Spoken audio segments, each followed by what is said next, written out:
Meus alunos do primeiro ano, vamos para mais uma aula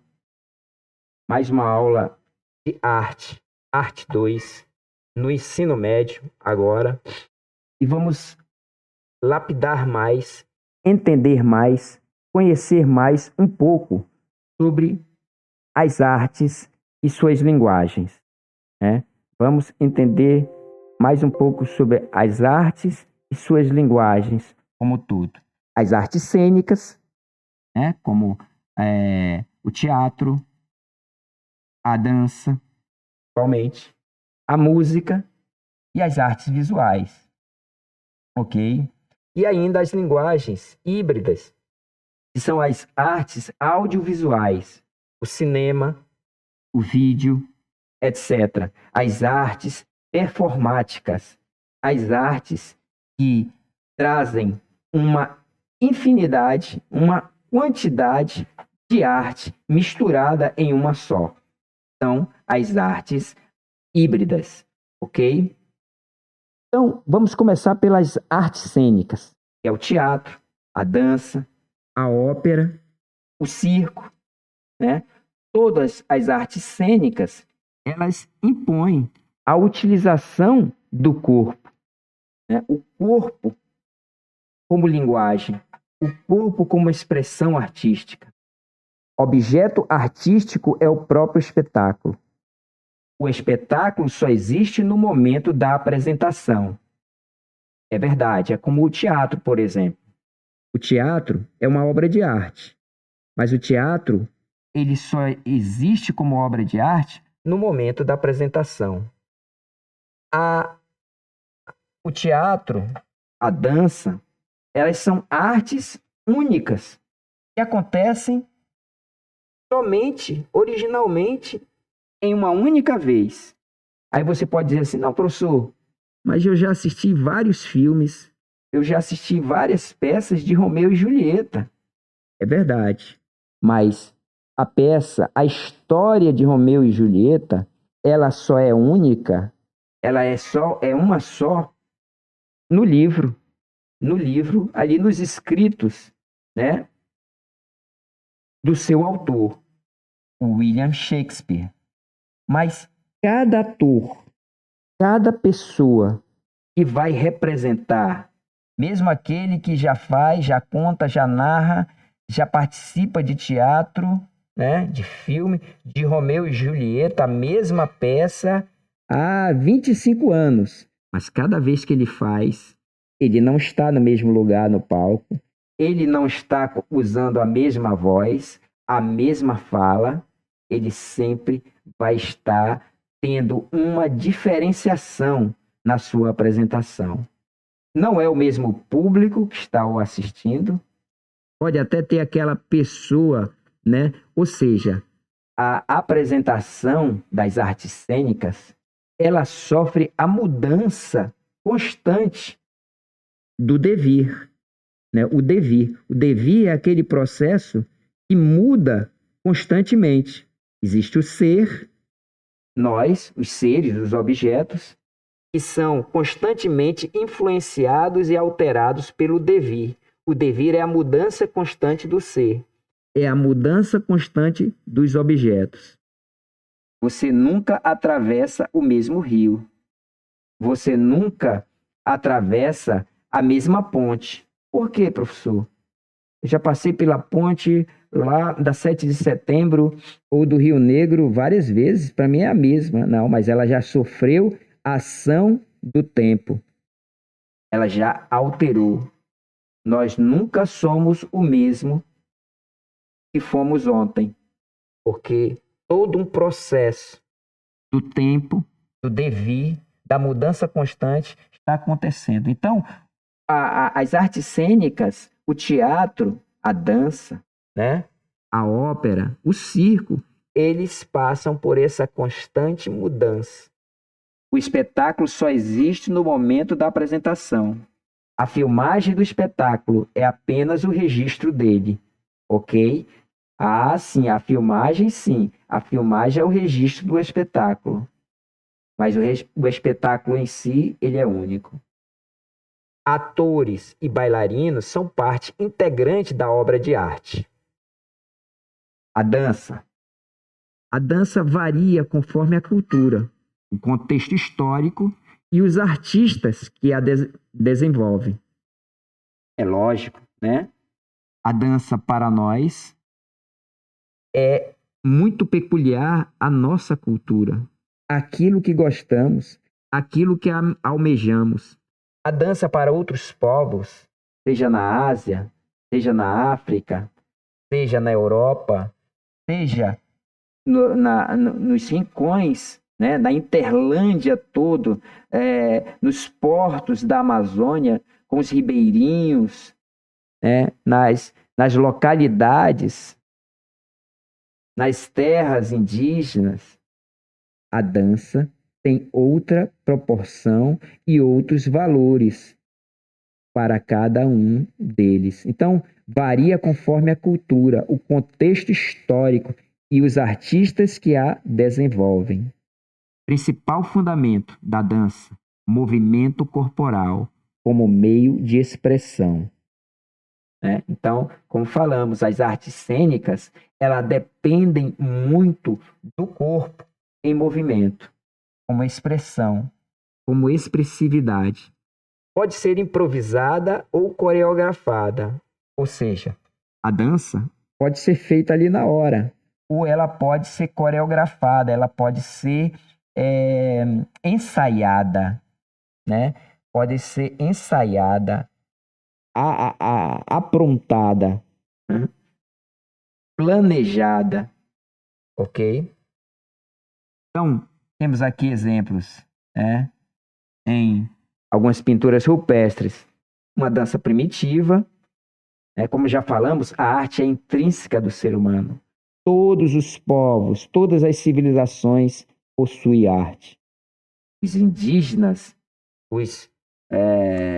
indígena até não é a palavra politicamente correta, né? Os nativos, os originários da terra Brasilis, os originários do Brasil, essa terra aqui, que era chamada pelos tupis guaranis em seu litoral de Pindorama, terra das palmeiras. Quando chegou aqui Pero Vaz de Caminha com Pedro Álvares Cabral, que descreveu Pero Vaz de Caminha sobre esses indígenas, eles já estavam aqui e eles já tinham sua arte, eles já tinham suas danças, suas pinturas, eles já tinham seus rituais, sua forma de viver artisticamente. Eles nem sabiam que o nome disso era arte. Eles nem chamavam isso de arte. Mas eles tinham o que nós chamamos de arte. De música, dança, pintura, o que você imaginar. Dança milenar, né? E uma dança aí indiana. Dança moderna, né? Ou clássica. Uma dança contemporânea. Ok? Teatro. A narrativa teatral é dividida em cenas, as quais são compostas dos elementos básicos. O teatro precisa de espaço, personagens e ação. Geralmente, as histórias acontecem por meio de conflitos, os quais podem ser internos ou externos. Profissionais das artes cênicas. O dramaturgo, o diretor, o roteirista, o coreógrafo, os atores, bailarinos ou intérpretes, o iluminador, os músicos, o sonoplasta, o cenógrafo, figurinista, o maquiador, né? Afinal, como surgiu o teatro? O teatro surgiu na Grécia Antiga, o teatro ocidental, né? Porque também o teatro oriental já existia na China, há milênios também. Mas o teatro ocidental ele começa na Grécia Antiga. E o teatro ocidental ele começa na Grécia Antiga, bem antes da Grécia ser esse potencial cultural e artístico. Ela começa no período arcaico o teatro, como festa, como uma festa de, de uma forma cerimonial ao deus Dionísio, né? Dionísio para os gregos, Baco para os romanos. Esse deus era o deus da agricultura ou do vinho, né? O deus do vinho, Dionísio. Então, o teatro era feito para agradecer a Dionísio pela colheita do vinho, pela colheita das oliveiras, né? Do azeite, enfim. Então, o deus Dionísio, para os gregos, e Baco para os romanos, era o deus do vinho, da orgia e da noite. Era um deus noturno. Ele era o oposto do deus Apolo, que era o deus da luz, o deus da beleza, Apolo. Então, na Grécia Antiga, configurava que existiam pessoas que eram dionisíacas e pessoas que eram apolíneas. Os dionisíacos eram aquelas pessoas mais noturnas, né? Mais noturnas.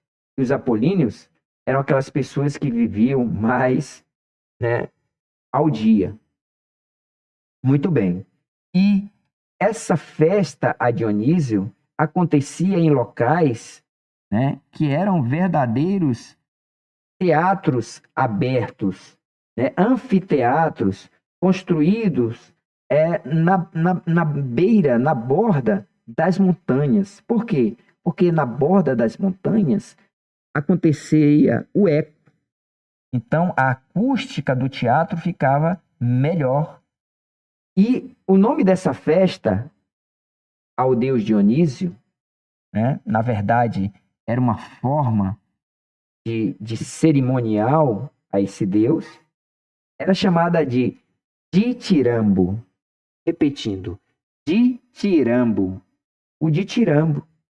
E nele, né, quem representava os artistas, todos usavam máscaras. Máscaras. Não existia ator sem máscaras. A máscara, que para os gregos chamava-se persona, sabe? De rosto, persona, de personalidade. Persona, a máscara. E, na verdade, não havia mulheres. Todos os atores eram homens. Homens. Quando precisava fazer uma mulher, a máscara era uma máscara feminina. Só muito depois que adentrou as mulheres no teatro. O teatro ocidental tem seus pilares na Grécia Antiga. Atenas é considerada a terra natal do teatro ocidental. Surgiu a partir de celebrações a Dionísio, deus do vinho, da vegetação, do êxtase e das metamorfoses, né, das mudanças. Pouco a pouco, os rituais dionisíacos foram se modificando e se transformando em tragédias e comédias, né? As tragédias gregas do teatro. É sempre um herói ou alguém que está passando por uma dificuldade imensa e necessita do apoio, da ajuda dos deuses. O teatro apresenta variados gêneros, sendo os mais comuns a comédia, a tragédia, o drama, o musical, a ópera, a farsa e o alto. Afinal, o que é tragédia, né? O que é tragédia? Poxa, em tempos de pandemia, a palavra vem logo nos cercando com tragédia. É uma forma de drama que se caracteriza pela sua seriedade e dignidade, frequentemente envolvendo um conflito entre a vontade da personagem e algum poder de instância maior, como a lei, os deuses, o destino ou a sociedade. Veja, a tragédia, muitas vezes, é um conflito entre o herói e os próprios deuses. Uma coisa muito difícil. A exemplo, a peça Édipo, Rei, de Sófocles, e O Justo, de Nelson Rodrigues. Nelson Rodrigues, brasileiro. Primeiros escritores importantes da Grécia Antiga: o Ésquilo, Eurípides e Sófocles. Comédia é só o que faz rir? É peça teatral, comédia. E tem o propósito de provocar riso dos espectadores, tanto pelas situações cômicas, pela caracterização de tipos e de costumes, quanto pelo absurdo da história. Deve ser, ao mesmo tempo, engraçada e crítica, né? No humor, na comédia, tem muitas verdades, e se diz muitas verdades. O senso crítico está impregnado da comédia, até hoje. Você sabe muito bem disso. Inclusive, como a gente usa também nos desenhos, como a charge.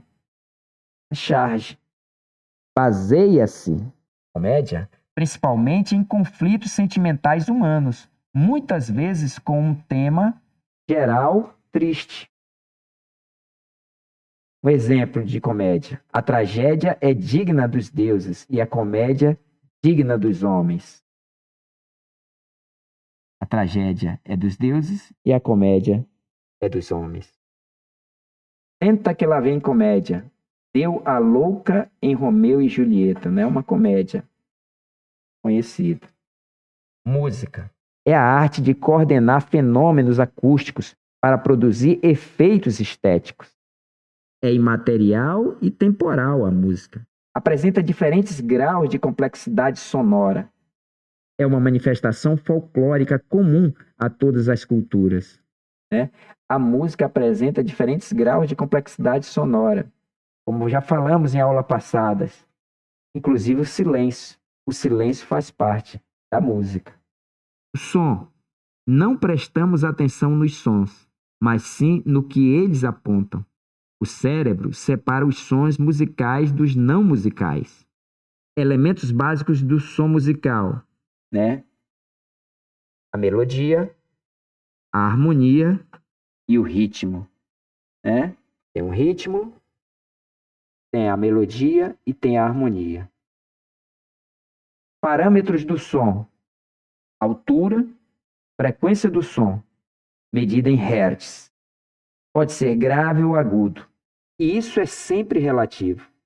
A intensidade do som, quantidade de energia das ondas de som, medidas também em decibéis ou decibel, tá? 1 decibel, 2 decibéis, e por aí vai. Pode ser forte ou fraco. Sons muito fortes causam danos irreparáveis ao sistema auditivo. Sons curtos, até 100 decibéis, não causam danos à saúde. Duração do som. Tempo de cada som.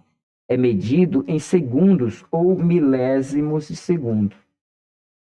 Pode ser longo ou curto. O timbre é a qualidade do som. Gera experiências estéticas a partir da qualidade do som. Som doce, som agitado, entre outros. Os timbres vocálicos podem ser soprano, meso, soprano e contralto. Contratenor, tenor, falsete e o barítono, o famoso barítono. E alguns benefícios da música. É lógico que a música, temos até musicoterapia, aliás, arte-terapia como todo, tanto das cores, na cromoterapia, quanto da música. E a música traz benefícios. Em uma de suas obras, Goethe, o alemão Goethe, conta que um menino, tocando sua flauta, conduziu até sua jaula um leão feroz. Isto pode representar somente uma fantasia poética, mas é certo que a música tem uma poderosa influência. O que a música faz? Ela ativa os circuitos do cérebro, aumenta a capacidade de concentração, desenvolve o raciocínio lógico-matemático e a memória, além de desencadear emoções. Ajuda a afinar a sensibilidade das pessoas. pode influenciar instintos, vontades, sentimentos e humores. Podemos sentir através dela entusiasmo ou desânimo, alegria ou medo de enfrentarmos a vida. A boa música nos conduz a praticar o bem e nos dá a sensação de estarmos acima do mundo dos instintos. Possibilita notáveis efeitos terapêuticos sempre que a música é adequada para os problemas a serem resolvidos. A música em sua vida. Você não precisará criar ou inventar nenhuma melodia para ser um músico. A simples observação criteriosa da realidade sonora que o rodeia fará você perceber que o mundo está repleto de músicas. E este reconhecimento diferenciado dos sons organizados fará de você um músico também. Basta ficar alerta e aguçar os ouvidos e a mente. Assim, você também será músico ao constatar a presença organizada de sons que não são aparentemente músicas, de sons que não fazem parte de nenhuma canção. Sem preconceitos. Nós, seres humanos, temos resistência a gostar do que é desconhecido. Né? Muitas vezes a gente diz, eu não gosto de matemática, porque eu não estou compreendendo. Eu não gosto de física, porque eu não estou compreendendo. Eu não gosto de arte, muitas vezes porque você não compreende a arte. A partir do momento que você passa a compreender a arte, ela é fantástica. Né? E por mais que você não compreenda a arte é intrínseca à vida do ser humano. Todos nós vivemos fazendo arte. E o desconhecido de difícil compreensão se apresenta como novo. A música clássica é um exemplo, pois é menos acessível, requer uma audição mais atenta e boa parte dela não é dançante, o que dificulta a sua compreensão. Você deixará de considerar a música clássica apenas porque não cultiva o gosto por ela ou não a conhece suficientemente. Certo? Sabemos que tudo aquilo a que não estamos acostumados e o que ainda nos é desconhecido pode ser alvo de uma série de resistência na nossa parte e até mesmo de preconceito.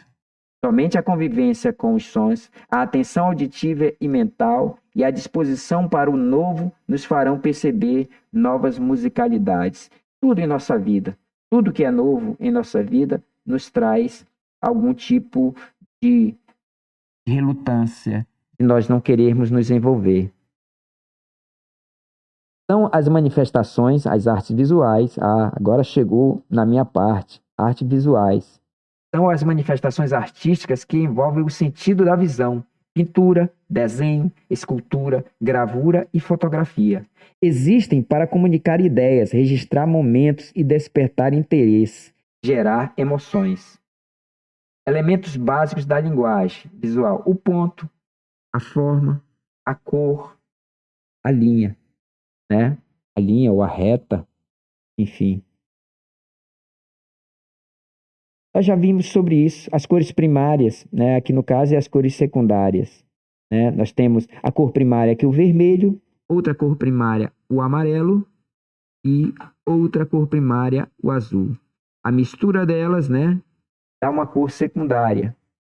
O vermelho e o azul nos dá o violeta.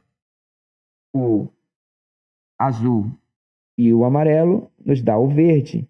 O amarelo e o vermelho nos dá a cor secundária laranja. As dimensões tradicionais do espaço.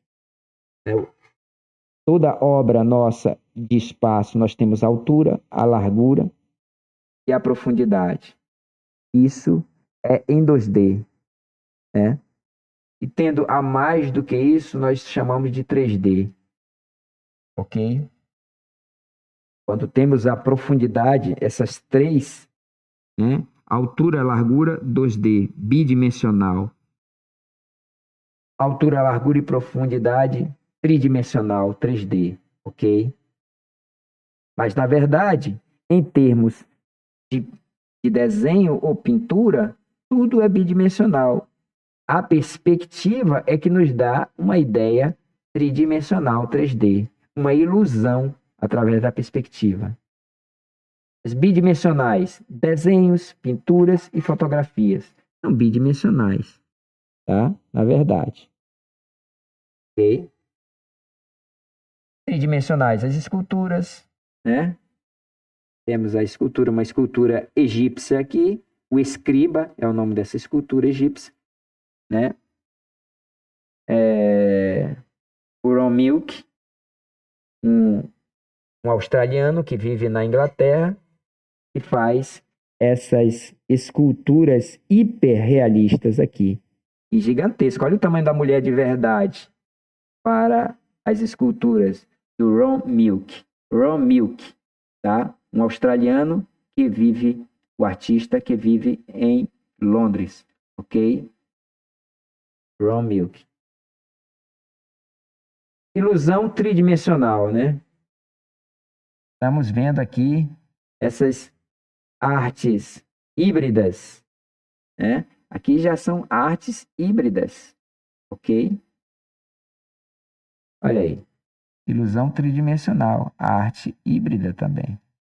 Ok? Parece que é de verdade, né? Origem das artes visuais. Artes visuais na pré-história, né? Uso de técnica 2D e 3D em pinturas. Matéria-prima nas paredes das cavernas. Matéria de pintura usava carvão, pó, dióxido de ferro, etc. Argila, vegetais, tudo era utilizado para pintura. Sangue animal. Pinturas e gravuras, principalmente de animais vistos como fundamentais à sobrevivência humana. As pinturas podem representar uma forma de adoração. Acho que lá para o terceiro trimestre nós veremos mais sobre a história da arte e começaremos pela pré-história. As pinturas podem representar uma forma de adoração, né? Vai ver isso aqui também, a esses seres, como também parte de rituais para garantir a caça. Representam vários animais que não existem mais: mamute, rinoceronte, de grandes chifres, leão sem juba, né? O leão sem juba, muita gente pensa que todo leão tem juba. Ainda existem nos desertos, não vou lembrar agora do país africano, né? No deserto do país, ainda um leão sem juba. É leão mesmo, mas a juba dele não cresce, é bem curta. O homem-leão sugere que as divindades poderiam assumir a forma de animais. Os xamãs podiam buscar nos espíritos dos animais orientação e atributos como força, agilidade e coragem. Isso é uma escultura zoomorfa, né? Ou seja, zoo com características animais. Né? Essa aqui, o homem-leão, é a cultura zoomorfa considerada mais antiga conhecida. Locais do Egito, por exemplo, o Egito tinha esculturas tanto antropomorfas, com formas humanas, como zoomorfas e antropozoomorfas. Tinha tanto formas humanas como animais, como é o caso do deus Horus, né? Que tem o corpo de homem, mas a cabeça é de falcão no Egito. As esculturas eram feitas em osso ou pedra e as modelagens em argila, que se transforma em cerâmica por meio da queima. Com as ocupações permanentes, o uso de cerâmicas para criar objetos utilitários se disseminou em diversos lugares do mundo. A cerâmica foi algo magnífico que aconteceu na pré-história, porque pela primeira vez agora o homem tinha algo que era obra de arte, porque à medida que as cerâmicas eram todas iguais, mas depois os próprios ceramistas foram acrescentando uma marca, um desenho, uma pintura diferente. E isso já fazia com que aquela obra se tornasse uma obra mais original. E essas obras, né, tanto a cerâmica, naquele tempo não existia dinheiro. Então, quem não tinha uma coisa, trocava o escambo, trocava por outra. Então, o camarada não sabia fazer cerâmica, mas ele também não pescava nada. Então, aquele que pescava dava o peixe para ele e ele dava a cerâmica. O camarada lá guardar o seu peixe dentro da cerâmica. Quando passou a fazer a cerâmica, o ser humano passou a ter como guardar o excedente daquilo que ele coletava, daquilo que ele caçava dentro da cerâmica, né? Água, vinho, o que ele fizesse, ele tinha agora um local para guardar, para proteger. Com as ocupações permanentes, o uso da cerâmica para criar objetos utilitários se disseminou em diversos lugares do mundo. O grafite. Pulamos da pré-história para o grafite bem atual. Mas lembre-se, o grafite ele começa na pré-história, né? Porque eu acho que os primeiros grafiteiros, ó, aqui atrás tem várias mãos aí, ó. Aqui atrás tem várias mãos aí, como se fosse pré-históricos, mas fui eu mesmo. Eu coloquei minha mão aí. Então, você verifica, né? Você verifica que o grafite, ele começou lá com a pintura rupestre. E hoje, na década de 60 e 70, o grafite vem a acontecer no mundo, né? Primeiro na França, depois no mundo inteiro, nos Estados Unidos. Enfim, a arte predominantemente urbana, o grafite, os grafiteiros criam imagens que dialogam com o cotidiano urbano. O que há em comum entre a arte rupestre e o grafite? Ambos dialogam com o cotidiano e a realidade das pessoas. Os grafiteiros e os nossos ancestrais revelam sua expressão, sua visão do meio em que vivem. É um exemplo de grafite atual. Nós temos aqui o grafite atual, que é arte, e temos a pichação, né? Pichação, que é uma contravenção, né? Então, o grafite é arte. Aqui passou a ser uma marca, né? De alguém que, de alguma forma, quer se insurgir, né? Então, o grafite autorizado, né, ele é arte. Agora, a pichação, ele está dentro dos códigos, principalmente ambientais, né, de que não pode fazer esse tipo, né, não sei se de arte ou não. Pichar versus grafitar. Pichação é o ato de desenhar, rabiscar ou apenas sujar um patrimônio público ou privado, com uma lata de spray ou rolo de tinta. Grafite tem preocupação com a ordem estética. O piche tem como objetivo a demarcação de território entre grupos.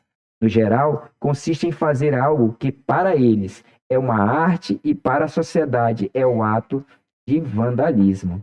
O grafite apareceu no final dos anos 60 em Paris, na França, né? E em 70, dos anos 70, 1970, em Nova York, como movimentos culturais das minorias excluídas da cidade. E aqui no Brasil, ele foi bem contemplativo, o grafite, a partir da década de 80. E aqui nós finalizamos mais uma aula. Espero que vocês tenham compreendido, entendido, que vocês passem a verificar essas aulas, que vocês possam buscar também outras pesquisas a partir dessas aulas, verificar mais a respeito de essas linguagens, das tantas linguagens artísticas que possuímos, e que vocês possam também verificar os nossos PDFs, né? Porque ainda não estamos em História da Arte, por isso a minha forma é implementar com as nossas aulas com esses PDFs para serem lidos, relidos e verificados por vocês. Muito obrigado, agradeço a todos e até mais.